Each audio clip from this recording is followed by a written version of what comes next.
നിർഭാഗ്യകരമായ സംഭവങ്ങളാണ് 2024 മണിപ്പൂരിൽ നടന്നതെന്ന് മുഖ്യമന്ത്രി Beeran Singh.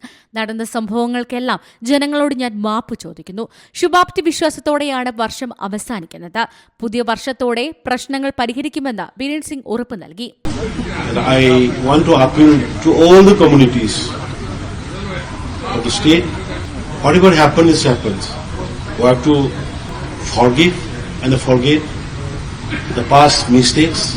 And we have to start a new life, a peaceful Manipur, a prosperous Manipur, living we all recognize 34-35 tribes together, and we should live together too, in future too. സംസ്ഥാനത്തെ എല്ലാ സമുദായങ്ങളോടും അഭ്യർത്ഥിക്കാൻ ഞാൻ ആഗ്രഹിക്കുന്നു. സംഭവിച്ചതെല്ലാം സംഭവിച്ചു. നിങ്ങൾ മുൻകാല തെറ്റുകൾ ക്ഷമിക്കണം, മറക്കുകയും വേണം. സമാധാനവും സമൃദ്ധിയും നിറഞ്ഞ മണിപ്പൂരിൽ ഒരു പുതിയ ജീവിതം ആരംഭിക്കണം, അദ്ദേഹം പറഞ്ഞു. മണിപ്പൂരിലെ 35 ഗോത്രങ്ങളും ഒരുമിച്ച് തന്നെ ജീവിക്കണം. കഴിഞ്ഞ വർഷം മണിപ്പൂരിൽ അക്രമത്തിൽ 180-ലധികം പേർ കൊല്ലപ്പെട്ടു. പട്ടികവർഗ പദവിക്കായുള്ള മീതി കമ്മ്യൂണിറ്റിയുടെ ആവശ്യവും ഇതിനെ എതിർത്ത് കുക്കി കമ്മ്യൂണിറ്റി രംഗത്തെത്തിയതുമായിരുന്നു അക്രമത്തിന് കാരണം. National desk, C Malayalam news. പുതിയ വാർത്തകളും വിശേഷങ്ങളും ഇനി വിരൽ തുമ്പിൽ. എല്ലാ ഡിജിറ്റൽ പ്ലാറ്റ്ഫോമുകളിലും ഇപ്പോൾ സി മലയാളം ന്യൂസ് ലഭ്യം.